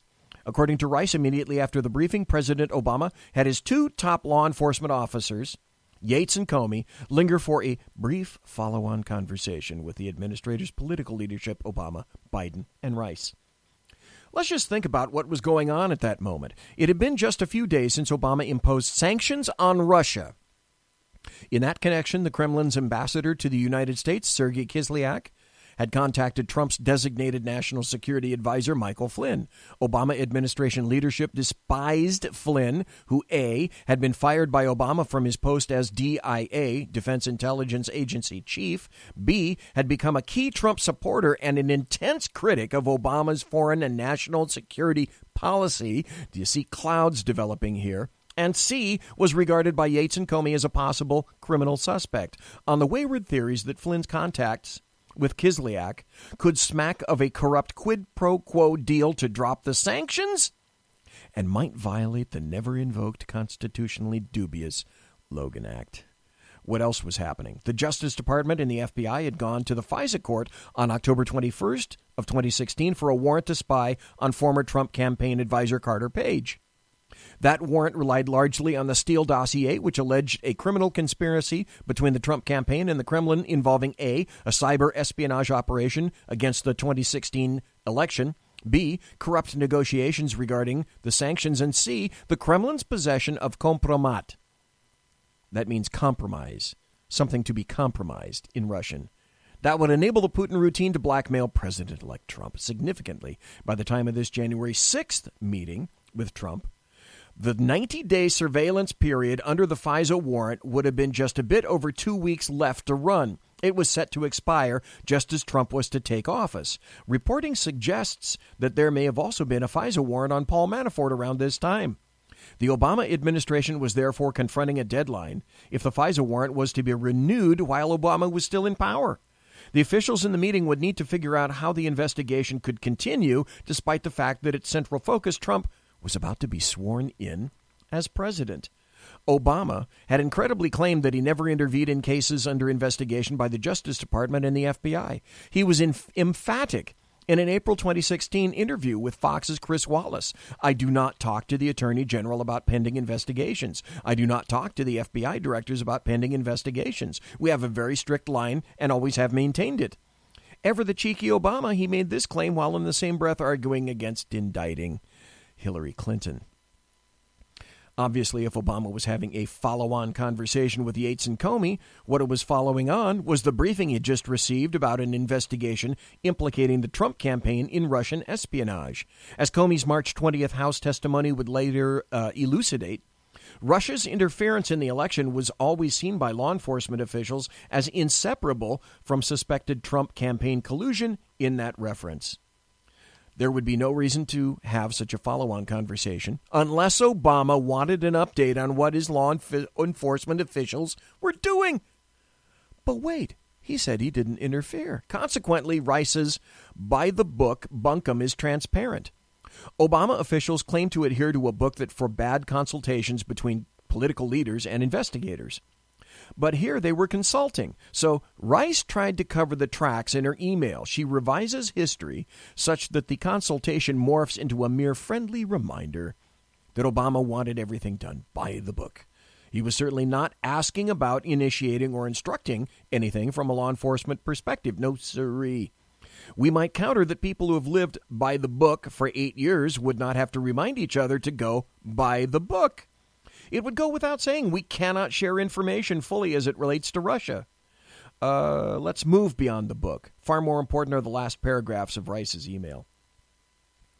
She recounted that President Obama said he wants to be sure that as we engage with the incoming team, we are mindful to ascertain if there is any reason that we cannot share information fully as it relates to Russia. Hold that thought. There follows a blacked-out paragraph, and if you saw a copy of that memo, and I mentioned it last night in the Sackheads, yeah, there's a massive blacked-out paragraph. I wonder what was in there. Clearly redacted because it either is classified or would expose investigative information, no doubt some of the information that we cannot share fully. Rice then closes with Obama's instructions to Comey to inform Obama if anything changes in the next few weeks that should affect how we share classified information with the incoming team. How we share classified information with the incoming team. So, from the get-go, this is me editorializing, as I'm sure you recognize. This is a discussion how to chop off the Trump administration at the knees in terms of sharing intelligence. That's what Rice's email is really about, not sharing with the incoming Trump administration classified information about the Trump-Russia investigation, such as the basis for seeking a FISA warrant on Carter Page. The dilemma was that the Obama administration had placed the incoming team, in particular President-elect Trump, under investigation. Remember, Obama's law enforcement agencies believed the Steele dossier. No, the FBI had not been able to corroborate it, but as former FBI Director Comey told Congress, the Bureau deemed its author, Christopher Steele, to be a reliable source. Steele, moreover, had collaborated on the project with Nellie Orr, the wife of Bruce Orr, Yates's Assistant Attorney General, Yates, then, top aide at the Justice Department. Even if the Justice Department and the FBI could not prove Steele's allegations, at least not yet, they still believed that Trump was compromised and that the Russians could be blackmailing him. If they'd not believed these allegations were credible, they would not have put them in a warrant application to the FISA court. So we arrive at the knotty question for Obama political and law enforcement officials. How do we, quote, engage with the incoming team of Trump officials while also determining that, quote, we cannot share information fully as it relates to Russia? How do we assure that an investigation of Trump can continue when Trump is about to take over the government? What's the answer? Let's consider what happened the next day. Trump's very limited briefing on the dossier. We've heard the story a million times. Oh, and by the way, if you haven't gotten it already, there is going to be overtime because I am going to finish this article. We've heard the story a million times. After President-elect Trump was briefed by agency leaders on the intelligence community's Russia report, Comey met privately with Trump to brief him on the Steele dossier, but is that what happened? I don't think so, says Andrew McCarthy. I believe Trump was briefed only on a sliver of the dossier. Remember, the Obama administration presumption was, we cannot share information fully as it relates to Russia. When we scrutinized Director Comey's carefully crafted Senate testimony from last June, and when we consider the panoply of what a full briefing on the Steele dossier would have entailed, the breadth of the Trump-Russia corruption investigations and allegations, the FISA warrant applications, and their heavy reliance on the dossier, the fact that the dossier was a Clinton campaign project, it is manifest that Comey did not give Trump the full picture of what the dossier was and how it was being used by the FBI and the Justice Department. Ah, doors starting to open now, light starting to stream in. Certainly President Trump was not informed to the same extent President Obama was. The main purpose of counterintelligence operations is to keep the president informed, but when it came to the incoming president, law enforcement leaders treated the Russia investigation like a criminal probe in which Trump was a suspect. Let that sink in for a second. In Comey's written testimony for the Senate Intelligence Committee, he averred, at the conclusion of that briefing, I remained alone with the president-elect to brief him on some personally sensitive aspects of the information assembled during the assessment. The point, Comey elaborated, was to alert the incoming president to the existence of this material, even though it was salacious and unverified. Admission, James Comey. Next is a confession. I got you on an admission. Comey agreed to do this part of the briefing by himself rather than in the presence of other intel chiefs to minimize potential embarrassment to the president-elect. Personally sensitive, salacious, embarrassment. Does that sound like the whole Steele dossier? No. It sounds like the most notorious part of the dossier, the claims that in 2013, Trump had cavorted with micturating prostitutes at the Ritz-Carlton Hotel in Moscow, and that Russian intelligence recorded the escapade. This understanding, remember the whole peeing on the bed routine? This understanding that Comey gave Trump only a narrow briefing on the dossier is consistent with the conversations between Comey and Trump that followed. During their January 27th dinner, for example, Comey recalled that Trump returned to the salacious material I had briefed him about on January 6th and expressed disgust for the allegations and strongly denied them. Trump even said he was considering ordering Comey to investigate the alleged incident to prove that it didn't happen. Note that well. Trump was thinking of having the FBI investigate a single salacious incident that disgusted him. That's the peeing prostitutes. Trump was not protesting about the full sweep of Steele dossier claims. That's because he wasn't fully briefed on them. Yes, the dossier was published in full by BuzzFeed just a few days later, but that did not tell Trump how and why the information was generated, who was behind it, what efforts had been made to corroborate it, and how it was being used by the FBI and Justice Department. I will have more to say shortly, writes Andrew McCarthy, about the former director's careful wording in both his briefing of Trump and his later testimony about the briefing. For the moment, let's stick with what we've just outlined, Comey's description of what he told Trump about the dossier and what, by Trump standards, was the president's remarkably tame reaction. It is completely consistent with the notion that Comey described a single perverse allegation and Trump confidently denied it. It is not at all consistent with the combustion that would surely have followed a full and detailed briefing on the dossier. In other words, if Trump had been given all the information about the dossier, like BZ, it's pretty clear Trump would have gone 210 over 190. Imagine what would have happened, what we'd have heard from Trump if Comey had said something along these lines. Mr. President-elect, that salacious story about prostitutes in Moscow is part of a set of reports by a former British intelligence officer compiled during the 2016 race and paid for by the Clinton campaign. It alleges that you and your campaign engaged in a conspiracy of cooperation with the Russian government in which your point man was Paul Manafort, who used Carter Page as an intermediary. Page is said to have met with two top Putin operatives in July while in Moscow, where they discussed A, the possibility that you'd drop sanctions in return for significant financial considerations, B, their willingness to share compromising information about Hillary Clinton with you, and C, compromising information about you that they possessed and could use against you if you were not accommodating towards Russia. Later, the reports state your lawyer, Michael Cohen, was dispatched to Prague for a secret meeting with Russian officials over media stories about Page's activities in Moscow and Manafort's ties to the Kremlin-backed Yanukovych party in Ukraine. It is further alleged, President-elect Trump, that Putin's regime, with your full knowledge and support, was behind the leaking of DNC emails to WikiLeaks. There's much more in the reports, but that's the gist. Although the intelligence community has not been able to verify these allegations, the FBI has great confidence in the former British intelligence officer who provided the information to us. Therefore, in October, just 3 weeks before Election Day, the FBI and Justice Department incorporated these allegations into an application to a FISA court for a warrant to conduct surveillance on Carter Page. As a matter of fact, in the next few days, we're planning to reaffirm these same allegations about your campaign in the Kremlin in another warrant application so the court can renew the surveillance for another 90 days. The warrants permit us to monitor Page's communications, including any old emails and texts from this time, working on your campaign that he may have stored rather than deleted.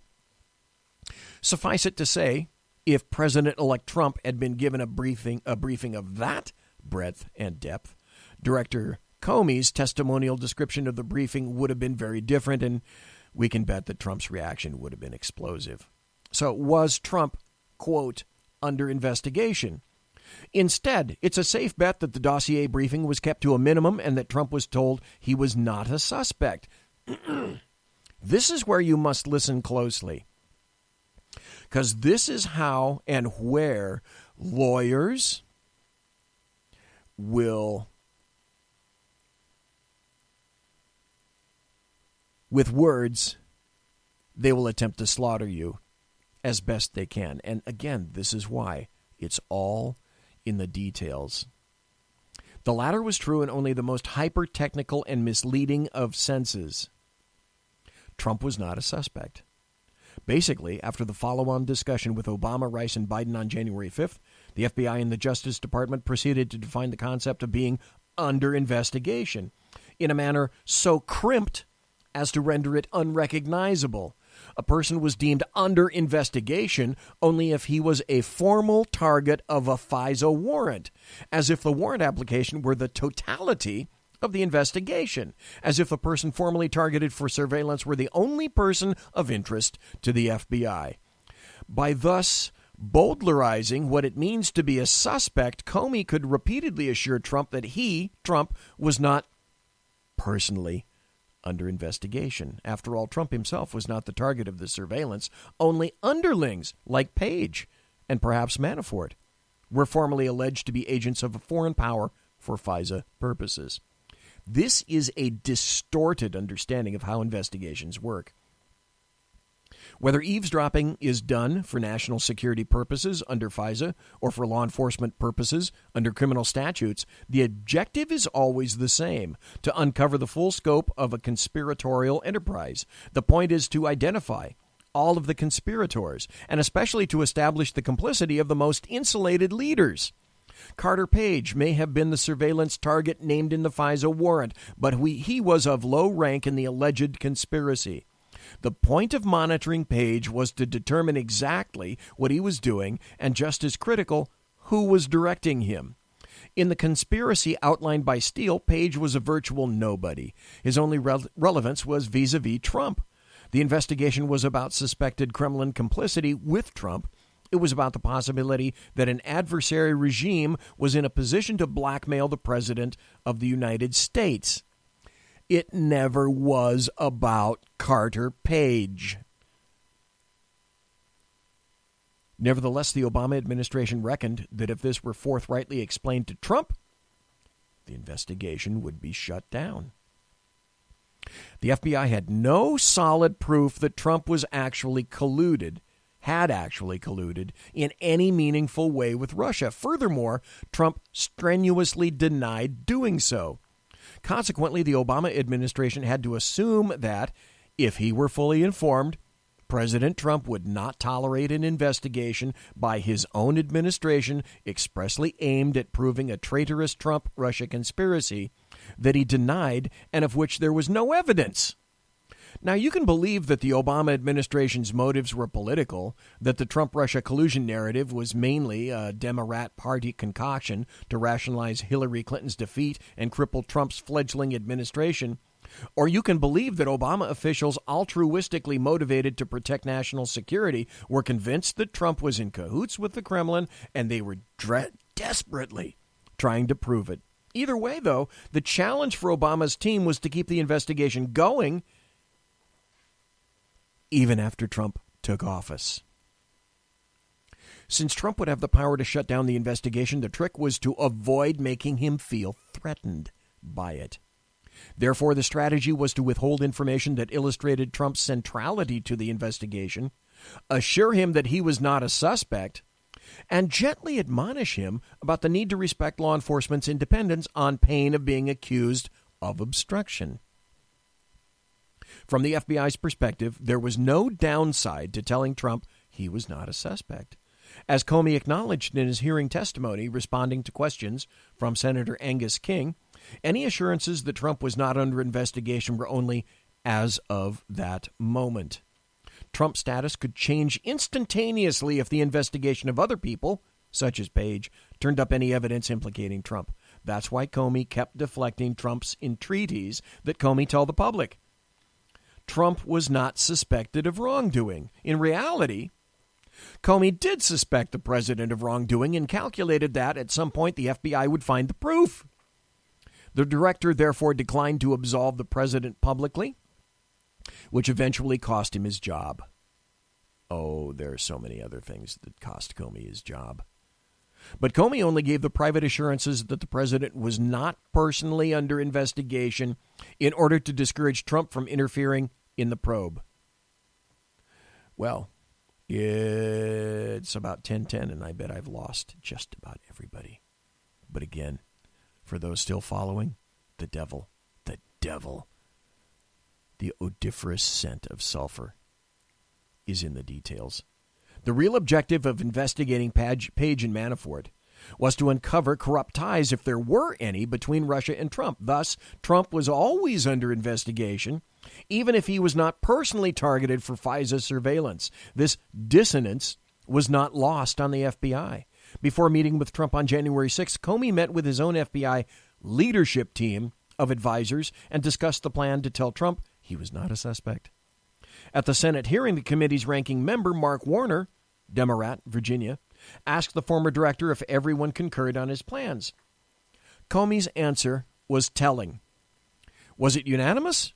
One of the members of that leadership team had a view that, although it was technically true that we did not have a counterintelligence file case open on then-President-elect Trump, because we're looking at the potential coordination between the campaign and Russia, because it was President-elect Trump's campaign, this person's view was inevitably Trump's behavior, Trump's conduct will fall within the scope of that work. Comey's unidentified advisor was clearly right. The fact that there was not a formal file case open on Trump just meant that he was not the express target of a FISA warrant. Trump was still the most central figure in the investigation. The former director overruled his advisor, but he elaborated that their difference was over words, not substance. I thought it was fair to say what was literally true. There is not a counterintelligence investigation of Mr. Trump, and I decided in the moment to say it, given the nature of our conversation. Comey thus went ahead with the plan to tell Trump he was not under investigation. But his advisor was not swayed by the director's insistence that being under investigation required having a formal file open as a FISA surveillance target. Comey recalled that this advisor's position, quote, didn't change. His view still was that it was probably, although literally true, his concern was it could be misleading because the nature of the investigation was such that it might well touch, obviously it would touch the campaign, and the person at the head of the campaign would be the candidate. Right. The investigation was about the candidate, Trump. To tell Trump he was not under investigation was misleading, just like Rice's email was misleading. The strategy formed by top Obama political and law enforcement officials was to pursue an investigation of President Trump without sharing the full details of the investigation. They made a plan. Give Trump just a sliver of what the probe is about, tell him he's not under investigation, and keep investigating him under the guise of investigating Page, Manafort, and the Steele dossier. One final paragraph, and then after that, the show is done. And then after that, I'm going to be gone for next week. But I'm not giving this up. I hope this made things maybe a little bit clearer to you. The final paragraph in the story by Andrew McCarthy is this. It is getting close to 2 years with no apparent evidence of an actionable Trump-Russia conspiracy. Nevertheless, it is still necessary to ask, is President Trump under investigation for collusion with the Kremlin? If not, shouldn't he and the country be told that? And since counterintelligence investigations are conducted to inform the president, the constitutional officer responsible for national security against foreign threats, is it worth asking? What was the difference between what the FBI told the FISA court about the Trump-Russia investigation and what they literally told the President of the United States of America? The devil is in the details. This is a soft coup against a presidential candidate, against a president-elect, and against a sitting president. It is an attempted coup that had Hillary Clinton won, you wouldn't have heard a fucking thing about any of this. Monsieur has been locked!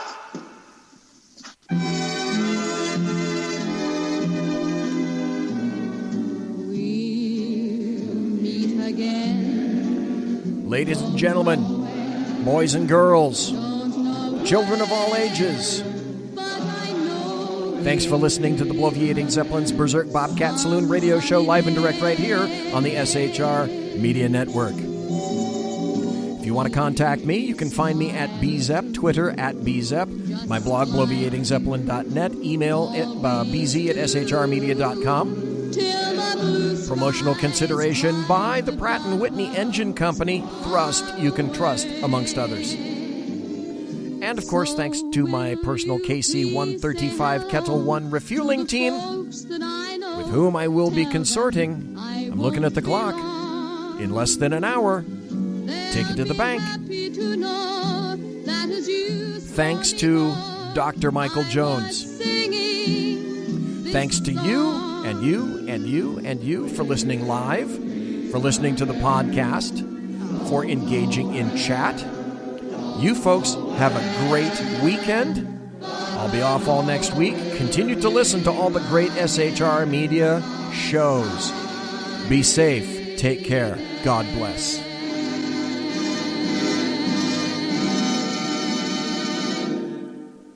Everybody quiet down now and get some sleep. Good night, everybody. Good night, Mama. Good night, Ben. Good night, everyone. Good night, Mama. Good night, Daddy. Good night, children. Good night, Daddy. Good night, Elizabeth. Good night, John Boy. Good night, Jim Bob. Good night, Jim Bob. Good night, Jim Bob. What's going on? I was asleep. What's everybody doing? Good night, Good night, Jim Bob. Go to sleep.